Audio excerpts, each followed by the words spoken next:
ऐसा लगता है जैसे राहुल गांधी जी के ऊपर में केसेस का, कंट्रोवर्सी का अंबार लगते जा रहा है। पहले वो मोदी टाइटल सरनेम की वजह से फंसे, जिसकी वजह से उनका पूरा पॉलिटिकल करियर तक खत्म होने वाला था, पर फिर जैसे तैसे वो उस केस से बाहर निकलते हैं, फिर नेशनल हेराल्ड उनको घेर लेता है। और अब जो सावरकर जी के ऊपर में उन्होंने जो बयानबाजी की थी, उसकी वजह से आज सुप्रीम कोर्ट में हियरिंग थी और सुप्रीम कोर्ट ने उनको कड़े शब्दों में उनकी निंदा की, फटकार लगाया। इसी के बारे में आज का सेशन होने वाला है। Hello, this is study IQ and I am Prashant Jha.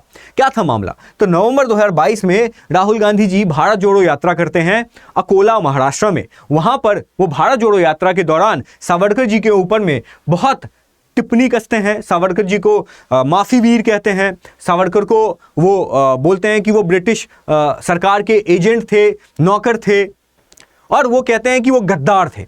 इस तरह का बयानबाजी राहुल गांधी जी की तरफ से होता है ऐसे क्रांतिकारियों को लेकर के। फिर इस चीज को लेकर के सावरकर के जो ग्रेट ग्रैंडसन हैं वो इनके ऊपर डिफेमेशन केस करते हैं, और भी लोग इनके ऊपर डिफेमेशन केस करते हैं, जिसकी वजह से लखनऊ कोर्ट जो है इनको सम्मन नोटिस भेजती है।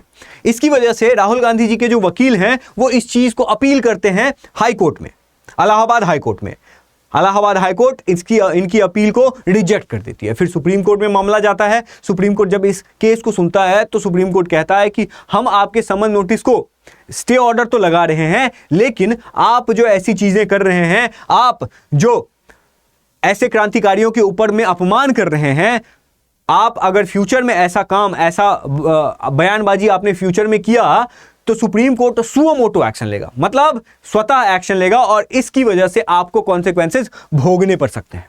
सुप्रीम कोर्ट यहीं तक नहीं रुका। सुप्रीम कोर्ट यहां तक कहते हैं कि आपकी दादी इंदिरा गांधी जी भी सावरकर को बहुत अप्रिशिएट करती थी, बहुत प्रशंसा करती थी, और यह बात सच है जिसके बारे में हम देखेंगे। इवन गांधी जी तक भी, सुप्रीम कोर्ट का कहना है, गांधी जी तक भी सावरकर को अप्रिशिएट करते थे, रेस्पेक्ट करते थे, इज्जत देते थे। और आप सावरकर जी के ऊपर में बयानबाजी कर रहे हैं, माफी वीर कह रहे हैं, गद्दार कह रहे हैं। क्या संदेश दे रहे हैं आप देश के युवाओं को? क्या संदेश दे रहे हैं? और अगर आप आज सावरकर जी के ऊपर में क्वेश्चन कर रहे हैं, कल को दूसरी पॉलिटिकल पार्टी जो है, वो पार्टी के जो लीडर हैं वो गांधी जी के ऊपर में क्वेश्चन कर सकते हैं, क्योंकि गांधी जी ने भी हाई कोर्ट के जज के सामने में, जो ब्रिटिश जज होते थे उनके सामने में जो वाइसराय को वो चिट्ठी लिखते हैं, उसमें वो कहते हैं your servant, your honourable servant, इस तरह की बातें वो कहते हैं, सुप्रीम कोर्ट कहती है इनको। और ये भी कहते हैं कि आप उस जगह पे इनका अपमान कर रहे हैं, महाराष्ट्र के अकोला में अपमान कर रहे हैं, जहां पर वहां के लोगों की सेंटिमेंट ये है कि वो सावरकर को भगवान की तरह पूजते हैं। ऐसा सुप्रीम कोर्ट का फटकार था इनके लिए। बहुत ज्यादा, बहुत कड़े शब्दों में इनकी निंदा करते हैं। और इसी के रिगार्डिंग आज हम देखेंगे कि क्या जो इनका एलिगेशन था सावरकर जी के ऊपर में, क्या वो सही था? क्या वो सही था? देखते हैं। ये चीज था कि सुप्रीम कोर्ट जब ये चीजें कह रही थी ग्रैंड मदर के बारे में, तो मैंने लगा दिया है कि आपको पता चल सके कि ऐसा मेरा बयान नहीं है, ऐसा सुप्रीम कोर्ट ने सच में कहा है उनको। तो ये चीज हम देखते हैं। अब देखते हैं कि जो गांधी जी के व्यूज थे सावरकर को लेके वो क्या था। तो गांधी जी जो उनका क्लेमेंसी का अपील था, क्लेमेंसी का अपील था, उन्होंने जो आप सभी को पता होगा कि अंग्रेजों से माफी मांगा था, ये बात सच है। तो उन्होंने जो अपील किया था, तो इस चीज को गांधी जी ने भी सपोर्ट किया था। इनिशियल टाइम पे जब अर्ली गांधी जी और सावरकर के बीच में बहुत सारी कंट्रोवर्सी होती है, और हमेशा से ये कंट्रोवर्सी चलता आ रहा है। पर प्रॉब्लम ये है कि जब भी कोई क्रांतिकारी अच्छा काम करता है उसको अप्रिशिएट किया जाता है, ठीक है, लेकिन कुछ क्रांतिकारी हमारे देश में ऐसे रहे हैं जो कंट्रोवर्सी में फंसे रहे हैं। इवन गांधी जी के ऊपर भी बहुत सारे एलिगेशंस लगाए जा रहे हैं, पर देश की युवा ये बात भूल रही है कि उस टाइम पर यही लोग थे, चाहे आप इनकी बुराई करें या आप इनकी बुराई करें, यही लोग थे जिनका योगदान आज ना, मतलब हमेशा से हमारी आजादी में रहा है। एक एक ब्रिक जोड़ने से ही जो है वो पूरा घर बनता है, और हमेशा अगर कोई एक व्यक्ति का भी अगर योगदान नहीं होता तो शायद हमारे देश को जो आज़ादी जिस टाइम पर मिली वो उस टाइम पर आज़ादी नहीं मिलती, और भी ज़्यादा डिले हो जाता। हाँ, ये बात सही है कि सावरकर जी के ऊपर में बहुत सारा एलिगेशंस लगता आ रहा है, लेकिन ये बात भी सही है कि उनका योगदान भी बहुत रहा है हमारे देश के आज़ादी को लेकर के। तो वही देखेंगे। सबसे पहले देखते हैं कि क्या गांधी जी का उनका क्या था, मतलब गांधी जी का व्यू क्या था सावरकर के ऊपर में। फिर हम देखेंगे इंदिरा गांधी का क्या व्यू था इनके ऊपर में, और फिर हम देखेंगे कि जो सावरकर है उनको क्रिटिसाइज क्यों किया जाता है। तो गांधी जी जो उनकी बहुत तारीफ करते हैं, वो रिस्पेक्ट करते हैं, बट उनके जो वायलेंस वाला मेथड होता है, वायलेंट मेथड होता है, इसकी गांधी जी कभी उन्होंने प्रशंसा नहीं की। बट हाँ, ये बात जरूरी है कि गांधी जी भी ये चीज़ समझते थे कि इनका जो एक्शन है वो भले ही हमें पसंद नहीं आ रहा है, पर इनका एक्शन भी इंपॉर्टेंट है। इनका जो एक्शन का इंटेंशन है वो कहीं ना कहीं देश को आज़ाद करने का है। सुभाष चंद्र बोस को लेकर के भी गांधी जी का यही ओपिनियन था। उसके बाद भगत सिंह जी को लेकर के भी यही उनका ओपिनियन था, क्योंकि ये जो सावरकर जी जो थे वो भगत सिंह की तरह, सुभाष चंद्र बोस जी की तरह, ये कहीं ना कहीं एक अग्रेसिव नेता की तरह थे।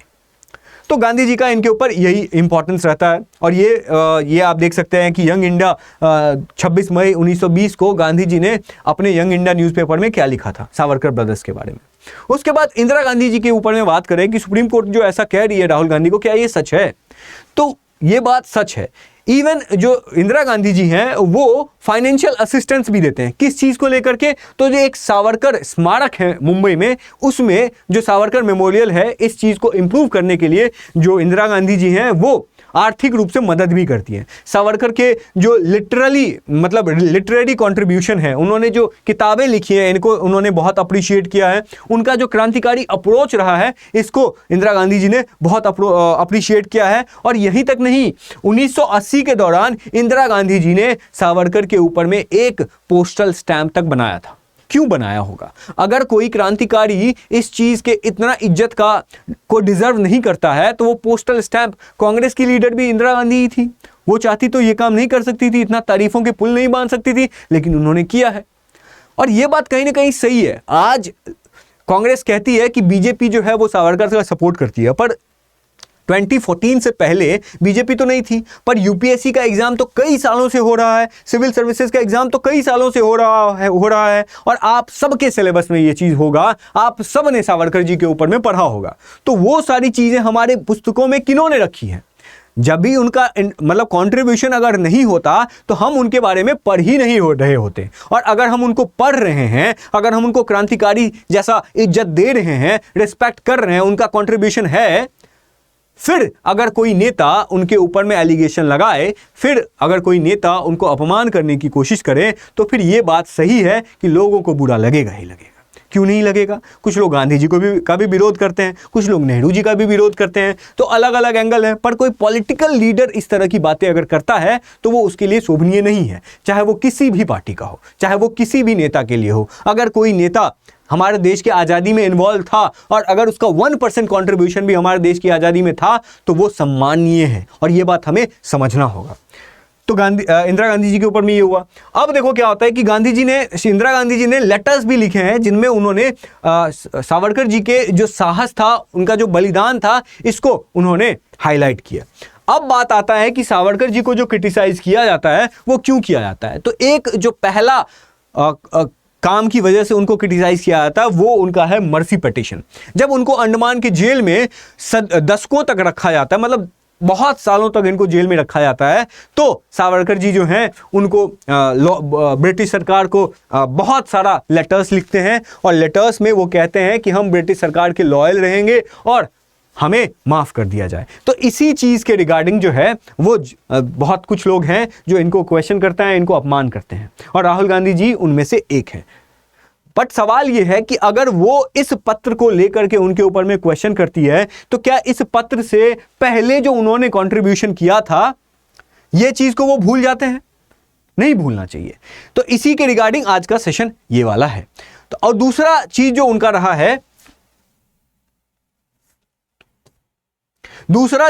रहा है वो ये कि हिंदुत्व आइडियोलॉजी को लेके, कि उनका जो उन्होंने एक किताब लिखा था हिंदुत्व, हु इज हिंदू। एक हिंदू महासभा थी, दूसरा जो था मुस्लिम लीग थी। तो वो कहते हैं, कुछ लोग जो इनके ऊपर एलिगेशन लगाते हैं, वो कहते हैं कि मुस्लिम लीग में जैसे जिन्ना थे, वैसे ही हिंदू महासभा में सावरकर जी थे।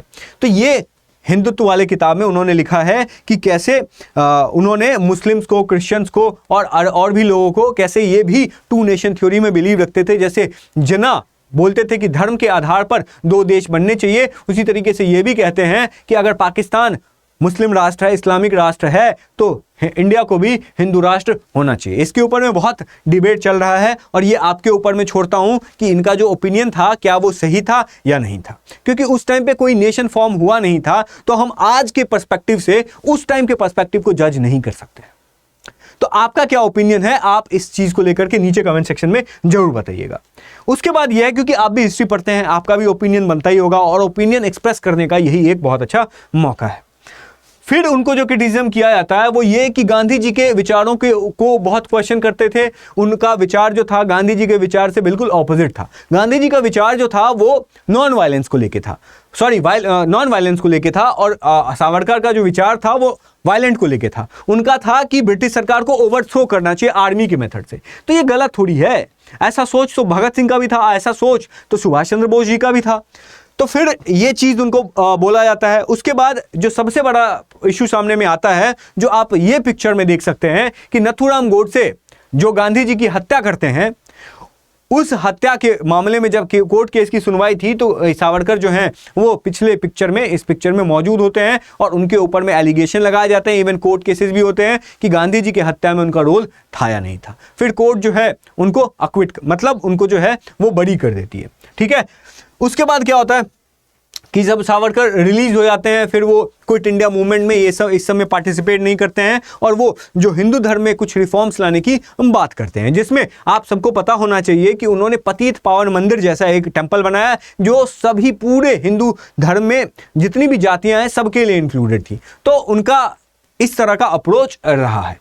अब देखिए बात यह है कि क्रिटिसिज्म तो हमने समझ लिया कि सावरकर जी का क्रिटिसिज्म हो क्यों रहा है, लेकिन अब जब हम सावरकर जी के कंट्रीब्यूशन के बारे में भी हमें जानना चाहिए। तो सबसे पहले उनका जो अर्ली रिवॉल्यूशनरी प्रोसेस रहा है वो क्या रहा है कि उन्होंने एक जो नॉन वायलेंट तरीका उन्होंने अपनाया, अभिनव भारत जैसा एक सीक्रेट सोसाइटी उन्होंने बनाया, जो कि मजनी नेशनलिस्ट जो इटली के मजनी थे, अगर आप नेशनलिज्म इन यूरोप पढ़ेंगे तो मजनी के बारे में आपको जानने को मिलेगा, जो इटली के नेशनलिस्ट थे, उन्होंने उसी के तर्ज पर उन्होंने अभिनव भारत बनाया, एक ऐसा सीक्रेट ऑर्गेनाइजेशन जिसमें वो ब्रिटिश के प्रति जो हेट्रेड है वो लोगों के अंदर में कल्टीवेट करते थे, ताकि लोगों के अंदर जो आक्रोश है, हेट्रेड क्यों ना हो, जब ब्रिटिश सरकार कुछ करती है और इसके बारे में वो जानकारी देते थे हमारी जनता को, हमारे यूथ को, ताकि यूथ के अंदर में उनके प्रति, ब्रिटिश के प्रति आक्रोश आए और हमें ब्रिटिश को ओवरथ्रो करने में आसानी हो। और इसी वजह से वो एक फर्स्ट वॉर ऑफ इंडिपेंडेंस नाम का एक किताब भी लिखते हैं, जिसमें वो 1857 को फर्स्ट वॉर ऑफ इंडिपेंडेंस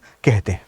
उसके बाद लंदन में उन्होंने एक्टिविज्म किया और तो और वो अरेस्ट भी हुए, और उनके इसी विचारधारा की वजह से बहुत सारे यूथ उस टाइम पे प्रभावित हुए, जिसमें मदन लाल ढींगरा भी एक ऐसे क्रांतिकारी रहे हैं जो इनके विचारों से प्रभावित थे।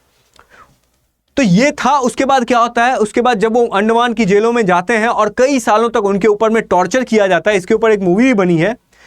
अब मूवी को कुछ लोग प्रोपेगेंडा बोलते हैं, कुछ लोग बोलते हैं कि हाँ गलत तरीके से दिखाया गया, जो भी है।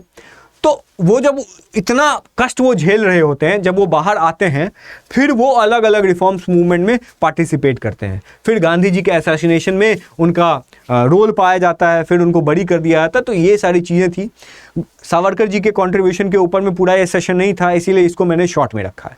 अब आपका ओपिनियन मुझे ये जानना है कि सावरकर जी को लेकर के आपके मन में इनको इंप्रेशन क्या पड़ रहा है, आप किस तरह से इसको देखते हैं। क्योंकि दो वर्ग के लोग हैं, जो एक सावरकर को रिवॉल्यूशनरी मानते हैं और दूसरे गद्दार मानते हैं।